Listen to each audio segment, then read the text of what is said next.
Eu recebi uma mensagem de um protestante atacando a fé católica referente ao crucifixo. E eu venho trazer aqui uma argumentação sobre isso, para deixar também um esclarecimento para os católicos, para que possam saber responder os ataques dos protestantes. Muitos católicos têm dúvida de como responder esses ataques referente ao crucifixo. E um protestante chegou a comentar em um dos meus vídeos da seguinte maneira: o católico, ele carrega um Jesus morto, um Jesus pregado em uma cruz, colocando no peito como um amuleto supersticioso de proteção. Queridos, eu tenho aqui algumas coisas para esclarecer para os protestantes. Primeiro, nenhum católico acredita que Jesus ainda esteja pregado e morto na cruz. O fato de termos um crucifixo não quer dizer que acreditamos que Jesus esteja morto. Nós acreditamos, inclusive, no credo rezado pelos católicos, existe claramente a fé que Jesus ressuscitou ao terceiro dia. Então, por que os católicos têm Jesus, aqui a imagem de Jesus Cristo na cruz? Vamos aqui a alguns esclarecimentos bíblicos, certo? Eu estou aqui com a palavra de Deus em minhas mãos, e lá em João 3,14, inclusive eu já gravei sobre isso aqui. Em João 3,14 diz: como Moisés levantou a serpente no deserto, assim deve ser levantado o Filho do Homem. Como foi que Moisés levantou a serpente no deserto? Ele colocou uma imagem em uma haste, como se fosse um crucifixo. Isso está lá em Números 21, a partir do versículo de número 4. Então, assim como Moisés fez, tem que ser feito com Jesus. Mas isso não é suficiente para o protestante entender o porquê que temos a imagem de Jesus crucificado. Em 1 Coríntios 1,18 diz que a linguagem da cruz é loucura para os que se perdem, mas para os que foram salvos, para nós é uma força divina.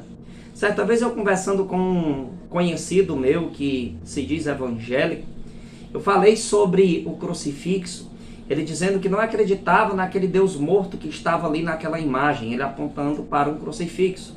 Eu disse, eu também não acredito que Deus esteja morto ali, mas aquela imagem serve para nos recordar do que nosso Senhor Jesus Cristo fez por nós. E nenhum católico, ele anda adorando o objeto. Nós adoramos o que está no mistério da cruz, que é nosso Senhor Jesus Cristo, que morreu por cada um de nós. Aprendam isso. E eu perguntei para esse meu colega: querido, quando você vê um crucifixo como esse, você lembra de quem? Do Michael Jackson? Da Lady Gaga? Você lembra da Anitta? Não.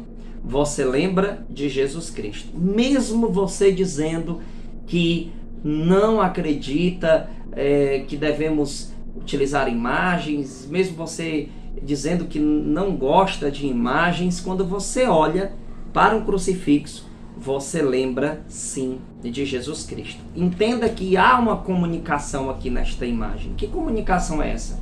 A entrega de nosso Senhor Jesus por cada um de nós. É justamente o que está aqui em 1 Coríntios 1,18. A linguagem da cruz. Veja só, a comunicação. Aqui há uma linguagem, não é? Uma imagem também é uma forma de expressão. Então aqui há uma linguagem. A linguagem da cruz é loucura para os que se perdem, mas para nós, os que foram salvos, para nós é uma força divina. Quando olhamos para o crucifixo, lembramos do amor de nosso Senhor Jesus. Olha só o que diz também aqui na Sagrada Escritura, em 1 Coríntios, do 22 ao 23. Os judeus pedem milagres, os gregos reclamam a sabedoria, mas nós pregamos Cristo crucificado, escândalo para os judeus e loucura para os pagãos. Nós pregamos Cristo crucificado. Mas para aprimorar mais ainda a minha argumentação, eu vou aqui pegar a Sagrada Escritura em Gálatas. Você pode pegar em Gálatas capítulo de número 3, do versículo 1. Aqui no versículo 1 diz assim: ó insensato Gálatas, quem vos fascinou a vós? ante cujos olhos foi apresentada a imagem de Jesus Cristo crucificado. Aqui está dizendo que foi apresentada aos Gálatas a imagem de Jesus Cristo crucificado. E é porque tem gente que diz que não fala de imagens do Novo Testamento. Está aí, né? Foi apresentada aos Gálatas a imagem de Jesus Cristo crucificado. Então é por isso, protestantes, que nós temos imagens de Jesus crucificado. Não estamos dizendo que ele ainda está crucificado e que ele está morto. Acreditamos que ele ressuscitou ao terceiro dia. Mas a imagem é sim uma forma de se comunicar, é sim uma pregação em silêncio. E nós temos a imagem do crucificado para lembrar do que ele fez por amor a nós. E saiba que o demônio odeia a imagem de Jesus crucificado. É tanto que os exorcistas utilizam muito o crucifixo.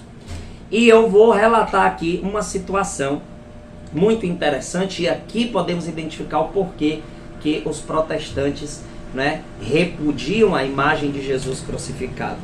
Veja só o que Lutero escreveu. Veja só. Vou colocar aqui de forma bem clara para vocês, né? Ele escreveu assim: ao nome de Jesus Cristo eu tremia dos pés à cabeça quando eu estava no monastério. Era tão inimigo de Cristo que se visse uma escultura ou pintura que o representasse pregado na cruz, me aterrorizava, de modo que fechava os olhos e preferia ver o demônio. Preferia ver o diabo. Veja só que quem tem medo da cruz é o diabo.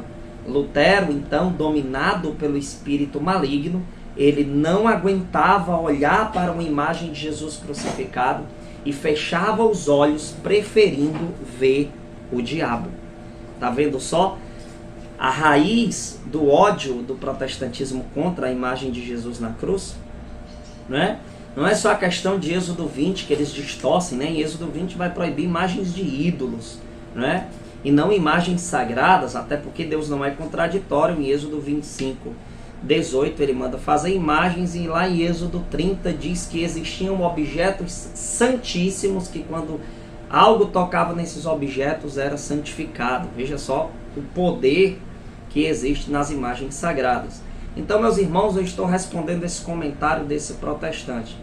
Já comprou o nosso estudo bíblico respondendo aos protestantes? Então entre em contato comigo aqui nesse WhatsApp.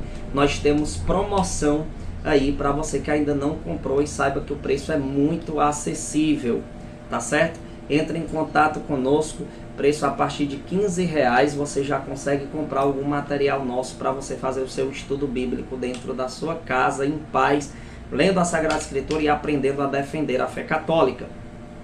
Você que ainda não me segue no Instagram, coloca lá Daniel Silveira Fonteles. Daniel Silveira Fonteles, tá certo? Me segue lá. E também peço a você que pode contribuir financeiramente com nossa missão. Está aqui na tela do seu celular aí, do seu computador, sei lá onde é que você está assistindo, né? Tá aí no seu vídeo a conta para você contribuir com a nossa evangelização. A gente conta com a sua ajuda e temos a campanha de R$1 apenas. Você depois faz um Pix de R$1, certo? Ajuda muito. Se cada um fizer, a gente consegue a manutenção dos nossos equipamentos e dos nossos trabalhos caritativos também. Muito obrigado a todos pelo apoio. E aí está mais uma resposta aos ataques protestantes. Compartilhe o máximo que você puder. Salve Maria, até a próxima.